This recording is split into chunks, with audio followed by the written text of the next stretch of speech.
Hi friends, இன்னைக்கு நம்ம பார்க்கக்கூடிய டாபிக் இன்கம் டேக்ஸில் டிடக்ஷன் சாப்டர் 6A தான் பார்க்க போகிறோம். ஸோ எதுக்காக இந்த சாப்டர் 6A டிடக்ஷனுங்கிறது வந்தது அப்படின்னு பார்த்தீங்கன்னா, நம்மளோட இன்கம் டேக்ஸுங்கிறது ப்ராக்ரெசிவ் டேக்ஸ் அப்படிங்கிறத நான் அடிக்கடி சொல்லுவேன். ஏன் அப்படின்னு பார்த்தீங்கன்னா, நம்மளோட இன்கம் கூட நமக்கு டேக்ஸ் லைபிலிட்டி அமௌண்ட்டு என்னவா இருக்கும்னா கூடுதலாக தான் இருக்கும். அப்போது டேக்ஸ் பேயர் என்ன ஆகுறாங்க அப்படின்னா சஃபர் ஆகுறாங்க. ஏன்னா பேர்டன் கூடும் போது அவங்களுக்கு கண்டிப்பாக கஷ்டமாக இருக்கும். அப்போ என்ன பண்ணுறாங்க அப்படின்னா இந்த சாப்டர் 6Aங்கிறத கொண்டு வராங்க. இதுக்கு கீழே இந்த டிரெக்ஷன் கீழே நிறைய செக்ஷன்ஸ் உண்டு. இதுக்கு கீழே நம்ம ஏதாவது கான்ட்ரிபியூஷனோ அல்லது எக்ஸ்பெண்டிச்சர்ஸ் பே பண்ணியிருந்தோம்னா அதுக்கு எல்லாத்துக்குமே நம்ம என்ன பண்ணிக்கலாம் அப்படின்னா நம்ம டிடக்ஷன் வாங்கிக்கலாம். ஸோ நம்ம இன்கம்லேருந்து அதை லெஸ் பண்ணிவிட்டு அதுக்கப்புறம் மீதி வரக்கூடிய இன்கமுக்கு நம்ம என்ன பே பண்ணால் போதுன்னா டேக்ஸ் பே பண்ணால் போதும்னு சொல்கிறாங்க. அப்போ இது டேக்ஸ் பேயருக்கு ரொம்ப ஒரு நல்ல ஒரு அட்வான்டேஜாக இருக்கப்படுது. ஸோ அதை தான் இப்போ பார்க்க போகிறோம். ஸோ ஃபஸ்ட்டு என்ன பார்க்க போகிறோம் அப்படின்னு பார்த்தீங்கன்னா, நம்ம டிடக்ஷனை எப்படி எந்த இடத்துல லெஸ் பண்ணுவாங்கங்கிறத முதல்ல நம்ம தெரிஞ்சுக்கலாம். ஸோ கம்ப்யூட்டேஷனை பற்றி தெரிஞ்சுக்கலாம்.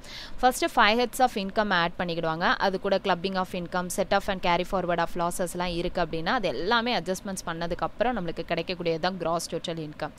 இதில் இருந்து தான் நம்ம சாப்டர் 6ல் உள்ள 80C to 80U உள்ளதை டிடக்ஷன் பண்ணிக்கலாம். ஸோ இதை டிடெக்ட் பண்ணதுக்கப்புறம் நம்மளுக்கு கிடைக்கக்கூடியதான் டோட்டல் இன்கம். அப்போ நம்மளோட இன்கம் என்ன ஆகப்படுதுன்னா கம்மியாகப்படுது. அப்போ நம்மளுக்கு இன்கம் கம்மியாகப்படும் போது நம்ம என்ன பண்ணால் போதும் அப்படின்னா லோயர் அமௌண்ட் ஆஃப் டேக்ஸ், ஐ மீன் அந்த இன்கமுக்கு என்ன டேக்ஸ் அமௌண்ட் வருதோ அதை நம்ம பே பண்ணால் போதும். ஸோ நெக்ஸ்ட்டு வந்து ஸ்லாப் ரேட் படி டேக்ஸ் கால்குலேட் பண்ணுவோம். ரிபேட் இருந்தால் அதை கிளைம் பண்ணிக்கலாம். சர்சார்ஜ் இருந்தால் ஆட் பண்ணிக்கலாம்.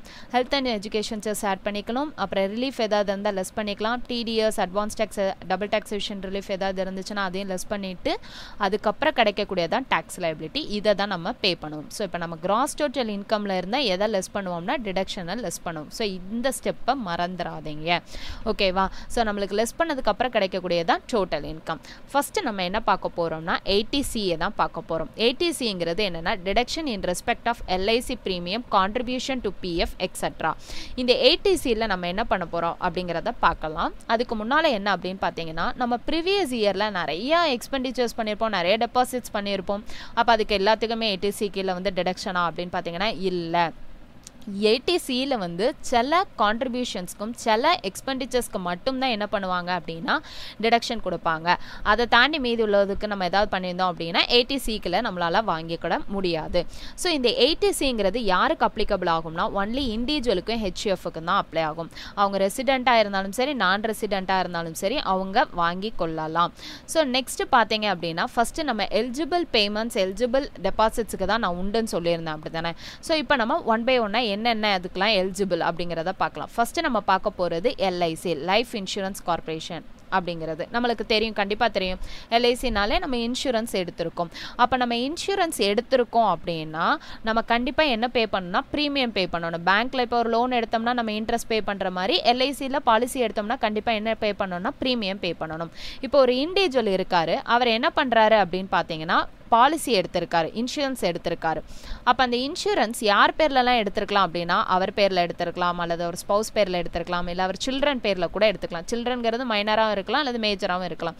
யார் பேர்லேயே எடுத்திருக்காரு அப்படின்னா அவர் 80Cயில் டிடக்ஷன் வாங்கிக்கலாம். எதை டிடக்ஷனாக வாங்கிக்கலாம்னா அந்த பாலிசிக்கு அவர் பே பண்ணக்கூடிய ப்ரீமியம் அமௌண்ட்டை டிடக்ஷனாக வாங்கிக்கலாம்.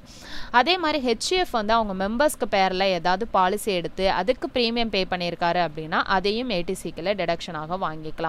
இப்போ நம்ம எடுத்திருக்கக்கூடிய பாலிசி எப்போ இஷ்யூ பண்ணப்பட்ட பாலிசி அப்படின்னு பார்த்தீங்கன்னா ஆன் ஆர் ஆஃப்டர் 1/4/2013க்கு அப்புறம் இஷ்யூ பண்ணப்பட்ட பாலிசியில் நம்ம வந்து பாலிசி எடுத்திருக்கோம். அதுக்கு நம்ம ப்ரீமியம் பே பண்ணுறோம்னா எவ்வளோ டிடக்ஷன் எடுத்துக்கலாம் அப்படின்னு பார்த்தீங்கன்னா insured is any other person. அது என்ன இன்சூர்ட் இஸ் எனி அதர் பர்சன்னா நம்ம இன்சூரன்ஸ் எடுத்திருக்கக்கூடிய பர்சன் வந்து டிசேபிள் பர்சனாக இல்லை அப்படின்னா நம்ம எவ்வளோ டிடக்ஷன் வாங்கிக்கலாம் அப்படின்னா 10% of sum assured. Sum assured அப்படின்னா என்ன அப்படின்னா நம்ம ஒரு பாலிசி எடுக்கும் போதே இன்சூரர் என்ன பண்ணுவாருன்னா கேரண்டி சொல்லுவார், இந்த அமௌண்ட் கேரண்டியாக கண்டிப்பாக உங்களுக்கு இந்த இவெண்ட் நடக்கும் போது நாங்கள் தந்துருவோம் அப்படின்னு சொல்லியிருப்பாங்கல்ல, அந்த கேரண்டி அமௌண்ட்டில் 10% அல்லது ஆக்சுவல் ப்ரீமியம் பேடு, இதில் விச்சவரஸ் லெஸ்ஸை தான் நம்ம என்ன சொல்லுவோம் அப்படின்னா விச்சவரஸ் லெஸ்ஸை தான் ATCக்குள்ள நம்ம டிடக்ஷனாக வாங்கிக்கொள்ளலாம். இதே இது நம்ம டிசேபிள் பர்சன் மேலே நம்ம இன்சூரன்ஸ் எடுத்திருக்கோம் அப்படின்னா 15% ஆஃப் சம் அஷ்யூர்ட் அல்லது ஆக்சுவல் ப்ரீமியம் விச்சவரஸ் லெஸ்ஸை வந்து டிடக்ஷனாக வாங்கிக்கலாம். ஸோ டிசேபிள் பர்சன் இல்லாதவங்கன்னா 10, டிசேபிள் பர்சன்னா 15%. இதில் அது அல்லது ஆக்சுவல் ப்ரீமியம் பேடு விச்சவரஸ் லெஸ்ஸை நம்ம ATCக்குள்ள டிடக்ஷனாக வாங்கி கொள்ளலாம்.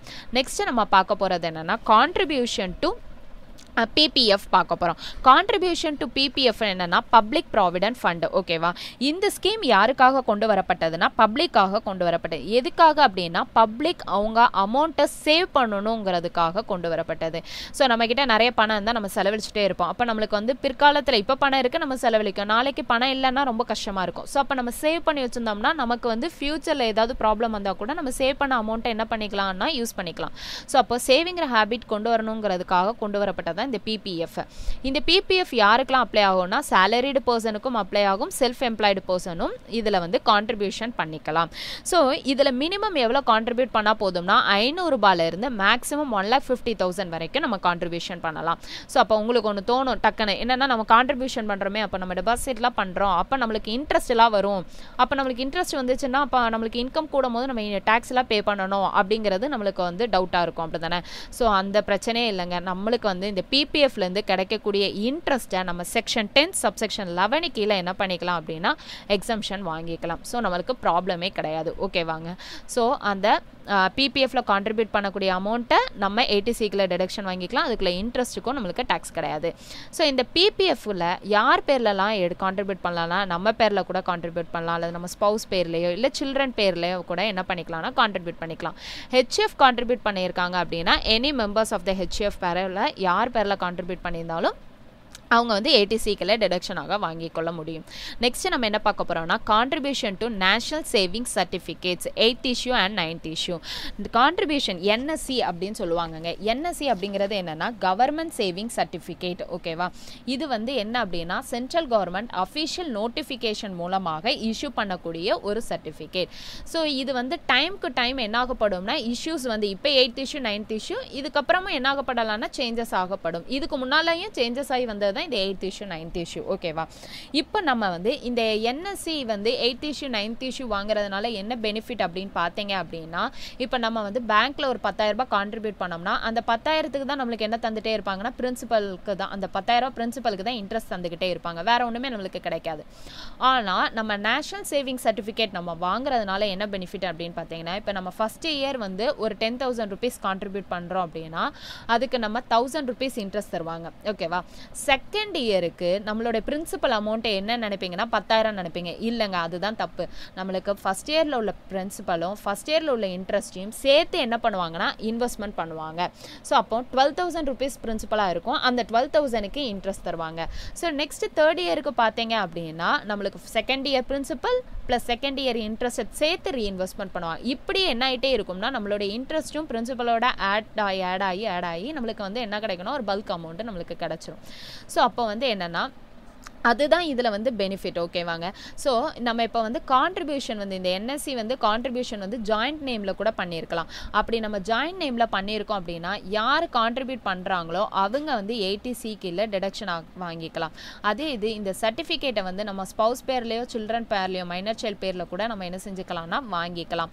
ஸோ நமக்கு டிடக்ஷன் வந்து அந்த அக்ரூட் ஆகுதுல இன்ட்ரெஸ்ட் அக்ரூட் ஆகுது, அதையும் நம்ம என்ன பண்ணியிருந்தோம்னா ரீஇன்வெஸ்ட்மெண்ட் பண்ணியிருந்தோம். அப்படி தானே, இன்ட்ரெஸ்ட் வருது அதே நம்ம ரீஇன்வெஸ்ட்மெண்ட் பண்ணியிருந்தோம். ஸோ அப்படி ரீஇன்வெஸ்ட்மெண்ட் பண்ணாலும் நம்மளுக்கு வந்து டிடக்ஷன் உண்டு அப்படிங்கிறத தான் இங்கே என்ன செய்கிறாங்கன்னா சொல்கிறாங்க. நெக்ஸ்ட் நம்ம இதை என்ன பார்க்க போகிறோம் அப்படின்னா ஸ்டாம்ப் டியூட்டி ரிஜிஸ்ட்ரேஷன் ஃபீஸ் பார்க்க போகிறோம். நம்ம ஒரு அசெட்டை பர்ச்சேஸ் பண்ணுறோம் அப்படின்னா நம்ம கண்டிப்பாக அதுக்கு ஸ்டாம்ப் டியூட்டி ரிஜிஸ்ட்ரேஷன் ஃபீஸ் வந்து பே பண்ணியிருப்போம். அதே ATCக்குள்ள வந்து என்ன பண்ணிக்கலாம்னா டிடக்ஷனாக வாங்கி கொள்ளலாம். அடுத்தது பார்த்தீங்க அப்படின்னா நம்ம எனி சம் பேடஸ் டியூஷன் ஃபீஸ்னால் அஃப்கோர்ஸ் யாருக்கு தான் பே பண்ணியிருப்போம்னா சில்ட்ரனுக்கு பே பண்ணியிருப்போம். அப்போ நம்ம சில்ட்ரனுக்கு யூனிவர்சிட்டிலையோ காலேஜ்லையோ இல்லை ஸ்கூல்ஸ்லையோ இல்லை other education institution situated in இந்தியாவில் இருக்கக்கூடியதில் நம்ம டியூஷன் ஃபீஸ் பே பண்ணியிருக்கோம் அப்படின்னா அந்த டியூஷன் ஃபீஸ் வந்து பே பண்ணதை நம்ம ஏடிசிக்கில் டிடக்ஷனாக வாங்கிக்கலாம். ஆனால் அது அப்படி எத்தனை சில்ட்ரன் வரைக்கும்னா 2 children வரைக்கும் தான் நம்மளுக்கு வந்து டேக்ஸ் ஃப்ரீயாக உண்டு, ஐ மீன் டிடக்ஷன் வாங்கிக்கிட முடியும்.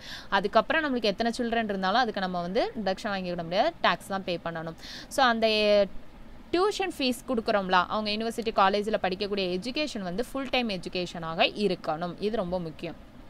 ஸோ நெக்ஸ்ட் என்ன பண்ணுறோம் அப்படின்னு பார்த்தீங்கன்னா, இந்த டியூஷன் ஃபீஸுங்கும் போது நம்ம ஸ்கூலுக்கு ஏதாவது டொனேஷனோ இல்லை டெவலப்மெண்ட் ஃபீஸோ அப்படி ஏதோ கான்ட்ரிபியூட் பண்ணியிருக்கோம்.